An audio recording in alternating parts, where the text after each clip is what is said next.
जिस तरह से 2007 में जनता के गठबंधन के बल पर 2007 में भी बहुजन समाज पार्टी का किसी से गठबंधन नहीं हुआ था। बहुजन समाज पार्टी ने जनता का गठबंधन किया था, जिसमें चाहे हमारा मुस्लिम भाई था, चाहे अन्य अल्पसंख्यक समाज के लोग रहे, चाहे पिछड़ा समाज रहा, चाहे SC ST समाज रहा, और चाहे न्याय पसंद ब्राह्मण क्षत्रिय वैश्य समाज के लोग थे, चाहे गरीब सवर्ण समाज के लोग थे। जनता के गठबंधन बना करके इस देश के बड़े प्रदेश उत्तर प्रदेश में बहुजन समाज पार्टी की पूर्ण बहुमत की सरकार बनी थी, और गठबंधन वाले उस वक्त सब गायब हो गए। तर्ज पर पूरे उत्तर प्रदेश में 403 विधानसभाएं हैं, जिसमें प्रतिदिन 403 विधानसभा में एक सेक्टर की बैठकें हमारी डेली चल रही, यानी 403 कैडर कैंप हमारा डेली चल रहा है, जिसमें हमारे मंडल के मुख्य कोऑर्डिनेटर, मंडल प्रभारी, मंडल कोऑर्डिनेटर, जिले के पदाधिकारी, विधानसभा के पदाधिकारी ये जा करके डेली उन कैडर को संबोधित कर रहे हैं, और बूथ सेक्टर कमेटी की समीक्षा करके अगर कहीं कोई कमी महसूस हो रही है तो उन पदाधिकारियों को फिर से अच्छे लोगों को एडजस्ट करके उनको सदस्य बनाया जाए। उसी कड़ी में मैं भी प्रतिदिन डेली निकलता हूँ, किसी न किसी मंडल के, किसी न किसी जनपद के, किसी न किसी विधानसभा के, किसी न किसी सेक्टर में पहुँचता हूँ।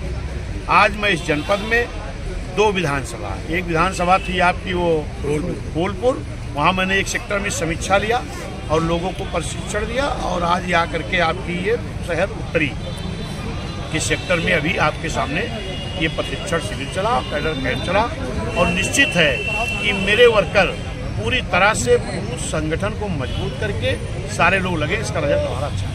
अभी यूपी की 80 सीटें हैं, लोकसभा की सीटें हैं, जिसमें 17 बहुत महत्वपूर्ण है, आप जानते हैं उनको महत्वपूर्ण है, रिजर्व है, उसके लिए पार्टी की क्या विशेष नहीं, जो रिजर्व सीटें हैं उसके लिए चाहे वो रिजर्व सीटें हों, चाहे वो जो सामान्य वर्ग की सीटें हैं, सारी सीटों पर बहुजन समाज पार्टी की एक अच्छी रणनीति माननीय बहन जी ने बना करके तैयार की है, और हम लोग उसी तर्ज पर निकल करके हर बूथ सेक्टर तक जा रहे हैं। और निश्चित है कि हम लोग जिस तरह से 2007 में जनता के गठबंधन के बल पर 2007 में भी बहुजन समाज पार्टी का किसी से गठबंधन नहीं हुआ था।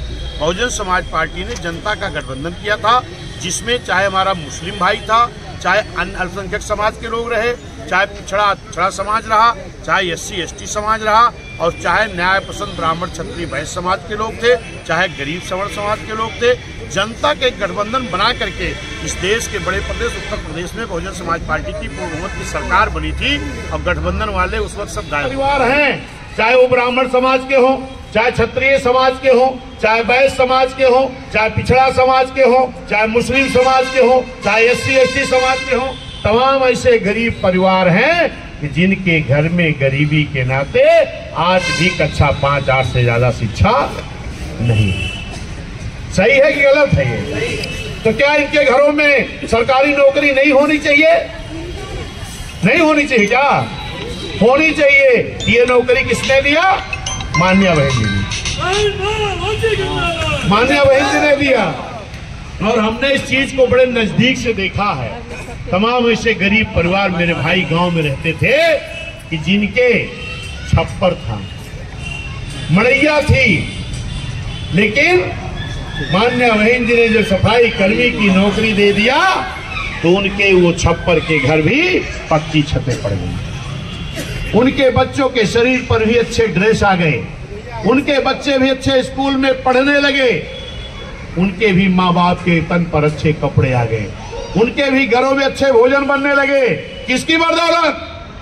बहन जी की बदौलत, बहुजन समाज पार्टी की बदौलत। हे मेरे साथियों, इतने नहीं हुआ, बाबा साहब ने जो आरक्षण की नौकरी दिया था, हे मेरे साथियों, आरक्षण की नौकरी तो निकलती थी, लेकिन जैसे सारी प्रक्रिया पूरी होती थी, लेकिन अगर भर्ती करने वालों के मालूम हो जाता था ये तो बाबा साहब के आरक्षण वाली नौकरी है, तो एक लेटर बना देते थे, क्या इस पद के उपयुक्त कैंडिडेट ना मिलने के नाते ये भर्ती निरस्त की जाती है। निरस्त करके इस पूरे देश में आपके आरक्षण की नौकरी लगभग 1,38,00,000 नौकरियां रोकी गई हैं पूरे देश में, जिसमें खाली उत्तर प्रदेश में कई लाख नौकरियां थी। मान्या बहन जी ने एक नाम दिया, क्या? बैकलॉग भर्ती, मतलब बहन जी का कहने का मतलब कि मेरी सरकार के बैक में लाट की गई नौकरी को मैं भर्ती करूंगी, उसका नाम रखूंगी बैक लाट भर्ती। साथियों, पूरे देश में अभी कहीं नहीं भरी गई। उत्तर प्रदेश में खाली भरी गई। किसने भर्ती किया? मान्या बहन जी ने। कई लाख नौकरी।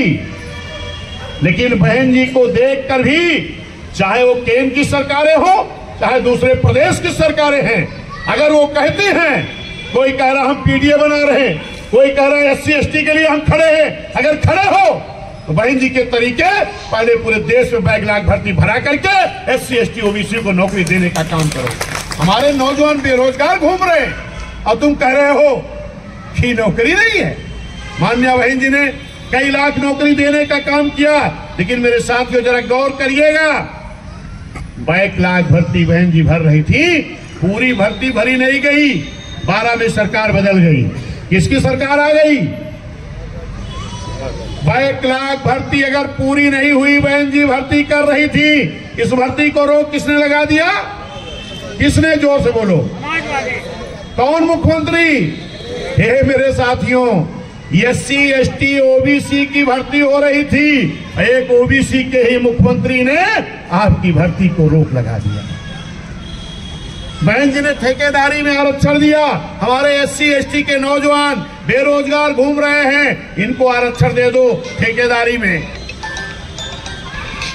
जब बहन जी ने ठेकेदारी में आरक्षण दिया था ना, इसी इलाहाबाद में सिंचाई विभाग के एक CN, PWD के एक CN, बिजली विभाग के एक CN माननीय अशोक कुमार गौतम जी और यहाँ के पदाधिकारियों से पूछते थे कि भैया जरा शेड्यूल कास्ट के नौजवानों को ले आओ, हम रजिस्ट्रेशन करके उनका ठेका दे दें। बहुजन विचारधारा को घर घर तक पहुंचाने के लिए हमारे YouTube चैनल को सब्सक्राइब करें, लाइक करें, कमेंट करें, शेयर करें और बेल आइकन की घंटी दबाना ना भूलें।